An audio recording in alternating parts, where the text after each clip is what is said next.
अस्सलाम वालेकुम my dear students. आज मैं हाजिर हूँ आपके लिए फ़र्स्ट ईयर में इस चैप्टर में अगला लेक्चर और हमारे स्मार्ट सिलेबस के अकॉर्डिंग जो आज का हमारा टॉपिक है वायरस है। और एक बात और बता दूं कि स्मार्ट सिलेबस के अकॉर्डिंग इस पेज पे जो सारे पैराग्राफ्स हैं, तकरीबन 3 से 4 पैराग्राफ्स हैं, वो आपके सिलेबस में नहीं है, लेकिन मैं उसका ब्रीफ आपको एक्सप्लेनेशन देना चाहती हूँ क्योंकि वो आपको मालूम होगा तो आप आगे से लर्न करेंगे। वायरसेस जो हैं वो एक डिफरेंट एंटाइटिटीज़ हैं, इनको पार्टिकल्स भी कहते हैं कुछ लोग, क्योंकि इनमें कुछ जो करेक्टरिस्टिक्स हैं वो लिविंग ऑर्गेनिजम्स जैसे हैं और कुछ करेक्टरिस्टिक्स जो हैं वो ऐसे हैं कि इनको नॉन लिविंग थिंग कंसीडर किया जाता है। तो ये वायरस का जो वर्ड है वो लैटिन वर्ड से निकला था जिसका मतलब था वेनम, और इनमें डीएनए या आरएनए एज जेनेटिक मटेरियल पाया जाता है। ये रिप्रोड्यूस करते हैं। इन खासियतों की बिना पर हम कहते हैं कि ये जो इनकी खासियतें हैं ये लिविंग ऑर्गेनिज्म जैसी हैं, लेकिन ये किसी भी सेल के बगैर रह नहीं सकते, ये किसी सेल के अंदर ही रह सकते हैं। जब भी किसी सेल के बाहर रहेंगे, किसी जिंदा जानदार के जिस्म से बाहर रहेंगे तो ये क्रिस्टल बनाकर रहते हैं, और ये रिप्रोड्यूस तभी कर सकते हैं जब ये किसी जानदार के सेल के अंदर इनको मौका मिलता है रेप्लिकेशन का, अपने डीएनए की कॉपी तैयार करने का।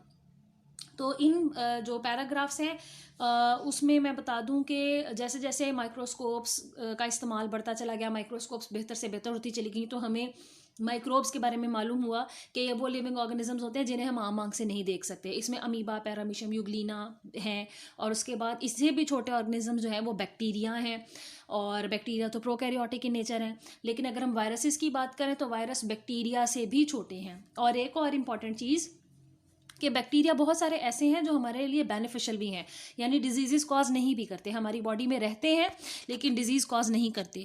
बट वायरसेस एक ऐसी चीज़ है कि ये लाजमी तौर पर जब हमारे जिस्म के अंदर दाखिल हो जाएगी तो ये कोई ना कोई बीमारी पैदा करके जाएगी। तो ऐसे स्ट्रक्चर को हम पैथोजन कहते हैं। अब बात करते हैं, हमारा जो पहला आज का हेडिंग है वो है करेक्टरिस्टिक्स की। बहुत ही छोटे इन्फेक्शियस एजेंट्स हैं क्योंकि ये हमारे जिस्म में इन्फेक्शन पैदा करते हैं इसीलिए। और अगर आपने इनको बेहतर तरीके से ऑब्जर्व करना है तो उसके लिए आपको इलेक्ट्रॉन माइक्रोस्कोप चाहिए। साइज इनका 250 नैनोमीटर, जिसे एनएम से शो करते हैं, उससे भी छोटा होता है। मिसाल के तौर पर पॉक्स वायरस का जो आप साइज है वो इस तरह है, और पॉक्स वायरस वायरसेस की बहुत सारी किस्मों में से एक किस्म है।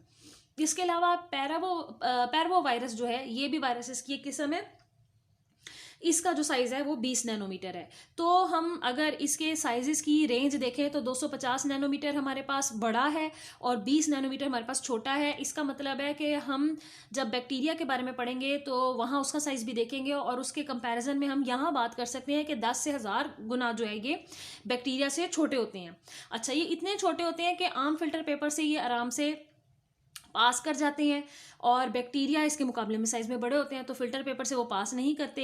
इनको आर्टिफिशियल मीडियम में ग्रो कराना लैब के अंदर, लेबॉर्टरी टेक्निक के अंदर पॉसिबल नहीं है, क्योंकि ये सिर्फ सेल के अंदर ही रह सकते हैं। अब वो किसी एनिमल का सेल भी हो सकता है, वो किसी प्लांट का सेल भी हो सकता है, या वो कोई और माइक्रोब भी हो सकता है, मिसाल के तौर पर बैक्टीरिया। वायरस ऐसा ज़बरदस्त किस्म का इन्फेक्शियस एजेंट है कि ये बैक्टीरिया को भी नहीं छोड़ता और बैक्टीरिया के ऊपर भी एक्ट अपॉन करता है, यानी उसके ऊपर भी हमलावर हो जाता है। ओके, अब हम बात करते हैं कि वायरसेस जो है ये ऑब्लिगेट इंट्रासेलुलर पैरासाइट्स हैं। अब ऑब्लिगेट इंट्रासेलुलर पैरासाइट क्या है? Where they reproduce by replication, a process by which many copies or replicas of viruses are form. यानी वायरस एक ऐसा स्ट्रक्चर है, इन्फेक्शियस एजेंट है, कि इसको अपने आप को रिप्रोड्यूस करने के लिए, अपनी रेप्लिका कॉपी तैयार करने के लिए किसी जिंदा जानदार की बॉडी, उसके सेल की ज़रूरत है, और लाजमी तौर पर ये उनके सेल के अंदर ही रिप्रोड्यूस करेगा। बिकॉज ऑफ दिस रीजन इसे कहते हैं ऑब्लिगेट, यानी लाजमी, लाजिम व मलजूम। इंट्रासेलुलर, सेल के अंदर रहने वाला, पैरासाइट जो कि किसी जानदार के जिस्म पर या में रहे, लेकिन ये यहाँ सेल के अंदर रहता है, इसलिए हम इसको कहते हैं इंट्रासेलुलर। वायरसेस में मेटाबॉलिज्म करने के लिए मशीनरी कोई खास नहीं होती। इसके बाहर एक प्रोटीन की कवरिंग होती है और उसके अंदर इसका न्यूक्लिक एसिड होता है। इसका न्यूक्लिक एसिड या तो डीएनए की शक्ल में होगा, डीऑक्सीराइबोज न्यूक्लिक एसिड, या आरएनए की शक्ल में होगा, राइबोज न्यूक्लिक एसिड। डीएनए या आरएनए में से कोई एक इसका जीनियाती मादा होगा। उसके बाद हम बात करते हैं कि वायरसेस जो हैं ये बड़े रेजिस्टेंट होते हैं, और जो अद्वियात हम इस्तेमाल करते हैं बैक्टीरिया को किल करने के लिए, जिन्हें हम एंटीबायोटिक्स कहते हैं, उसका वायरसेस पर कोई अमल दखल नहीं होता। जैसे कि पेनिसिलिन, स्ट्रेप्टोमाइसिन, जब आपके बॉडी में कोई बैक्टीरियल इन्फेक्शन होता है तो आप ऐसी दवाइयाँ यूज़ करते हैं उन्हें किल करने के लिए। स्ट्रक्चर की बात करें तो एक छोटा सा मैच्योर इन्फेक्शियस पार्टिकल जो कि तैयार है हमला करने के लिए और बॉडी में आपकी अटैक करने के लिए, उसे हम विरियन बोलते हैं। पेपर में बहुत सारे छोटे छोटे 2-2 नंबर के सवाल आपको पूछे जा सकते हैं जो भी बोल्ड हुए हैं इन पैराग्राफ्स के अंदर, तो प्लीज़ उनको बड़े ख्याल से याद कीजिएगा। इसमें सेंट्रल कोर होता है न्यूक्लिक एसिड का, वो डीएनए भी हो सकता है, वो आरएनए भी हो सकता है जो कि इसका जीनोम है, और सबसे बाहर इसकी एक प्रोटीन की कवरिंग होती है जिसे हम कैप्सिड बोलते हैं। कैप्सिड एक मखसूस शेप की प्रोटीन कवरिंग होती है जिसकी वजह से हम कहते हैं कि प्रोटीन की ऐसी शेप है। इसका मतलब है कि कैप्सिड जिस भी शेप का होगा वायरस की भी वही शेप कंसीडर की जाएगी। कैप्सिड बहुत सारे छोटे छोटे प्रोटीन के टुकड़ों से मिलकर बनता है जिन्हें कैप्सोमियर्स कहते हैं। मिसाल के तौर पर हर्पस वायरस जो है इसमें 162 कैप्सोमियर्स हैं इसके कैप्सिड में।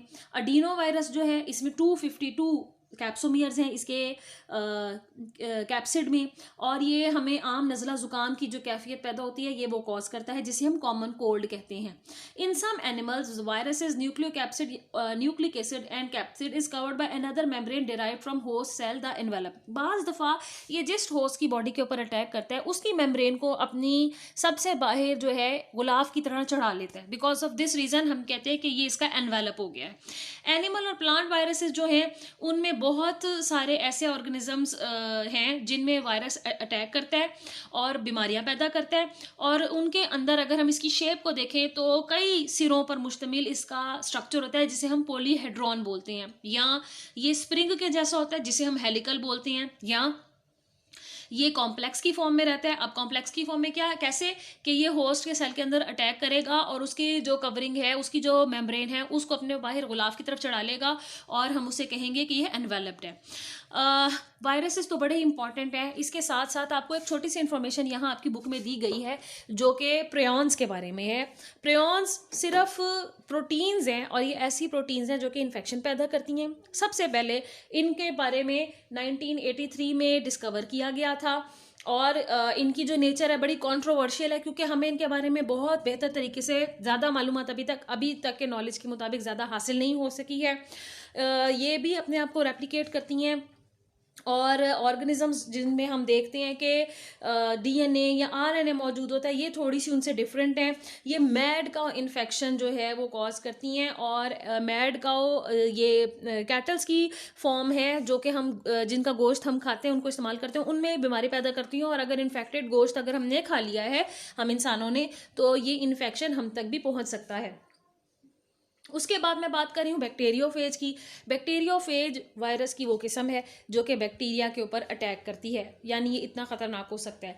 इन्हें बैक्टीरियोफेज कहते हैं और फेज वायरस भी बोलते हैं। इसके अलावा अगर हम इनकी बात करें इनकी शेप की, अगर क्यूबिकल शेप है, सॉलिड सी शेप है, तो आइकोसाहेड्रल भी इसको बोल सकते हैं, जिसमें इसके कैप्सिड के 10 आपको सरफेसेस या फेसेस नज़र आएंगे। तो जो हेलिकल होते हैं ये स्प्रिंग लाइक होते हैं, थोड़ा सा लंबूतरे से रॉड शेप होते हैं। जो वायरस है उसका टिपिकल स्ट्रक्चर तो ये है कि कैप्सिड मौजूद होगा, वो छोटे छोटे कैप्सोमियर से बना होगा विच इज़ प्रोटीन, और उसके अंदर इसका जीनोम मौजूद होगा। लेकिन कई सारी शेप्स यहाँ पर आप देख सकते हैं।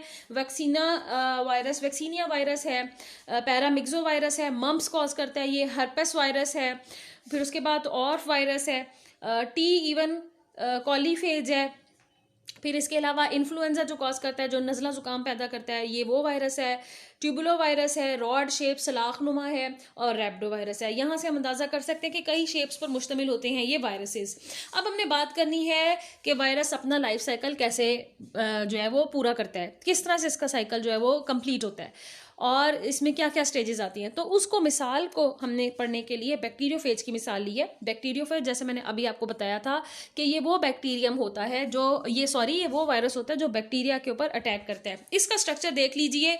सबसे बाहर आप देख रहे हैं कैप्सिड इसका हेड है। इस यहाँ पर हेड जो टर्म है हम कैप्सिड हेड कहेंगे, आम इंसानों वाली जानवरों वाली हेड की टर्म हम उस मीनिंग में नहीं यूज़ कर रहे। अंदर मौजूद होगा न्यूक्लिक एसिड, चाहे डीएनए हो चाहे आरएनए हो, दोनों बैक वक्त नहीं हो सकते, दोनों में से कोई कोई एक होगा। छोटा सा गर्दनुमा हिस्सा है जिसे कॉलर बोलते हैं, उसके बाहर शीथ है जो कि रॉड लाइक है, इस शीथ के अंदर से इसका जो जेनेटिक मटेरियल है वो गुजर रहा होता है। फिर इसकी छोटे छोटे जो स्ट्रक्चर्स हैं वो टेल फाइबर्स हैं जो कि टेल के जैसा काम करते हैं, और एंड पर मौजूद है बेसल प्लेट जो कि इसको किसी भी सेल के ऊपर रिसेप्टर्स के साथ बाइंड कर अटैच कर एंटर होने में मदद देती है। तो जो बैक्टीरियोफेज है वो एस्क्रीशिया कोलाई नाम के एक बैक्टीरियम के ऊपर एक्ट अपॉन करता है और उसमें तेजी से पाया जाता है। इसके अलावा टी फेज के नाम से भी बहुत सारे वायरसेस मशहूर हैं। तो इनकी बहुत सारी, क्योंकि आगे किस्में हैं तो इन्हें T2 T4 वगैरह का नाम दिया जाता है। इन सब को बेहतर तरीके से इलेक्ट्रॉन माइक्रोस्कोप के थ्रू पढ़ा जा सकता है। ये टैडपोल लार्वा की तरह होते हैं, कुछ स्प्रिंग शेप होते हैं, नीचे की तरफ इनकी टेल फाइबर्स होती हैं और डीएनए ज़्यादातर में जो है वो मौजूद होता है। अच्छा, अब अगर हम बात करते हैं जनाब कि ये करता कैसे है अपना अटैक बैक्टीरियम के ऊपर, तो ये जो फेजेस हैं ये आपको दिखाई गई हैं। सबसे पहले आप देख रहे हैं कि बैक्टीरियम सेल के बाहर जो सेल वॉल है उसके ऊपर वायरस उतर रहा है जिसे हम कह रहे हैं लैंडिंग। उसके बाद इसने अपनी बेसल प्लेट की मदद से बैक्टीरियल सेल वॉल के साथ अटैचमेंट कर ली है। अटैचमेंट करने के बाद इसकी टेल जो है वो सुकड़ जाती है और कॉम्प्रेस हो जाती है। जब कॉम्प्रेस हो जाती है तो फिर ये पंक्चर करता है होस्ट की वॉल के अंदर। उसके उस स्टेज को हम कहते हैं कि ये पेनिट्रेशन कर रहा है और अनप्लगिंग कर रहा है। अब ये अनप्लगिंग में क्या कर रहा है कि ये अपने डीएनए जो कि इस वक्त इसका जेनेटिक मटेरियल है उसको होस्ट के सेल के अंदर इंसर्ट कर रहा है। इसे हम कहते हैं डीएनए इंजेक्शन। अब जब इसका डीएनए जो है वो होस्ट के सेल के अंदर आ जाएगा तो ये वहाँ पर जो होस्ट के जेनेटिक मटीरियल है उसके ऊपर थोड़ा सा गलबा पालेगा और अपनी कॉपियाँ तैयार करेगा।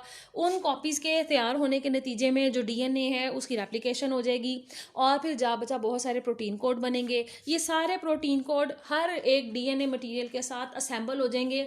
जो होस्ट सेल है वो फट जाएगा और उसके फटने के नतीजे में छोटे छोटे बहुत सारे वायरसेस रिलीज हो जाएंगे। जब ये तेजी से ऐसे हो रहा होता है तो इसको हम कहते हैं multiplying. So after 25 minutes of initial infection तकरीबन 200 बैक्टीरियोफेज एक बैक्टीरियल सेल के फटने से रिलीज हो जाते हैं। तो अंदाज़ा कर सकते हैं आप कि ये कितनी तेज़ी से मल्टीप्लाई करता है। मल्टीप्लाई का वर्ड हम तब यूज़ करते हैं जब एक जानदार ज़्यादा तेज़ी से तेज़ रेट के साथ रिप्रोड्यूस करे और अपनी कॉपीज़ तैयार करे। अच्छा जी, अब जो इसका लाइफ साइकिल है उसको हमने देखा कि उसमें लाइसिंग हुई बैक्टीरियल सेल की और बहुत सारा जो वायरस है उसकी मशीनरी जो है, क्योंकि एज सच तो होती नहीं है, तो वो होस्ट की मशीनरी पे काबू पाकर अपनी कॉपियाँ तैयार कर लेता है। तो उस स्टेट में इसको कहते हैं प्रोफेज। और ये जो प्रोसेस है इसे कहते हैं lysogeny. So in this condition the bacterium continues to live and reproduce normally. Viral DNA being the part of bacterial chromosome passes to each daughter cell. बाज़ दफ़ा ये भी होता है कि वायरस बैक्टीरियम सेल के ऊपर जब अपनी डीएनए को इंसर्ट करता है तो ये बैक्टीरियल डीएनए के साथ अपने आप को अटैच कर लेता है। जब साथ अटैच कर लेता है तो इस दौरान बैक्टीरिया भी रिप्रोड्यूस कर सकता है। अब जैसे जैसे बैक्टीरिया रिप्रोड्यूस करेगा, क्योंकि वो प्रोकैरियोट है, उसका न्यूक्लियस नहीं है, तो वो अपने जो जेनेटिक मटीरियल है उसकी कॉपीज़ तैयार करेगा। वायरस का डीएनए बैक्टीरिया के डीएनए के साथ अटैच हो चुका है तो इसकी भी कॉपीज उस बैक्टीरियल डीएनए के साथ लगने की वजह से होती चली जाएगी और उसके नतीजे में बहुत सारे ऐसे डॉटर सेल्स बैक्टीरियल बन जाएंगे जिनमें वायरस का डीएनए आ जाएगा।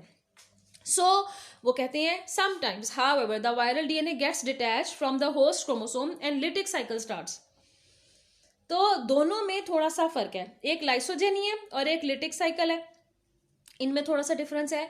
लिटिक साइकिल तब स्टार्ट होता है जब वायरस का डीएनए अपनी कॉपी तैयार करेगा, बैक्टीरियम सेल की लाइसिंग कर देगा और बहुत सारे छोटे छोटे वायरसेस को रिलीज करा देगा। तो इसको हम कहते हैं इंडक्शन, यानी यहाँ पर चेंज है। So lysogenic bacteria are resistant to infection by the same or related phages. बहुत सारे बैक्टीरिया ऐसे हैं जो थोड़ा सा रेजिस्टेंस शो करते हैं वायरस के जब उनके ऊपर हमलावर होता है उसके बाद। So the phage which causes lysogen is called as temperate lysogenic phage. वो वायरस बैक्टीरियोफेज जो कि अपने होस्ट बैक्टीरियम सेल की लाइसिंग कर दे उसे हम कहते हैं टेम्परेट लाइसोजेनिक फेज। अब ये जो बात हमने स्टडी की है इसको हम यहाँ से देखते हैं। आप देख सकते हैं कि सेंटर में एक बैक्टीरियम सेल आपको नजर आ रहा है। नीले रंग में डीएनए बैक्टीरियम का है, लाल रंग में वायरस का डीएनए है। अब आप देख सकते हैं कि बैक्टीरियम सेल के अंदर लाल रंग का डीएनए रेप्लिकेट हो रहा है और नीले रंग का वायरस का डीएनए भी रेप्लिकेट हो रहा है। बहुत सारी कॉपियां तैयार हो गई हैं। अब इन कॉपियों के नतीजे में जो प्रोटीन का कोट है वो भी बन रहा है। प्रोटीन का कोट जब बन गया और उसके अंदर अपना अपना डीएनए चला गया तो वायरस तैयार हो गए। यहाँ पर हम स्टेप नंबर 5 पर देख सकते हैं कि बैक्टीरियम सेल फट गया और इसने बहुत सारे वायरसेस को अपने जिस्म से, अपने जो जिस्म तो नहीं हमें कहना चाहिए, यहाँ सेल कहना चाहिए, उसमें से खारिज कर दिया। तो जो बैक्टीरिया में उसकी लाइसिंग के होने के नतीजे हमने उसका खुद का वजूद खत्म हो जाता है। अब हम देखेंगे कि ये जो वायरस है ये मजीद किसी और बैक्टीरिया के ऊपर एक्शन करने के लिए, हमला करने के लिए तैयार हो गए हैं। तो ये साइकिल जिसमें आपने देखा कि कॉपीज तैयार हुई वायरस के डीएनए की और उसमें एंड पर बैक्टीरियल सेल की लाइसिंग हो गई, इसे हम कहते हैं लिटिक साइकिल। बाज़ दफ़ा ये भी होता है जो हमने लाइसोजेनिक साइकिल में अभी पढ़ा बैक्टीरियम सेल के अंदर जो डीएनए है बैक्टीरिया का उसके साथ वायरस का डीएनए लग गया है, दोनों की कॉपी तैयार हो गई है। दोनों की कॉपी तैयार होने के बाद बैक्टीरियम बाइनरी फिशन के नतीजे में 2 सेल बना देता है। 2 सेल बनाने के नतीजे में हर डॉटर सेल के अंदर बैक्टीरिया का अपना डीएनए भी जाएगा, वायरस का भी जाएगा और इस तरह वायरस के डीएनए की कॉपी तैयार होती जाएगी। इसे हम कहेंगे लाइसोजेनिक साइकिल।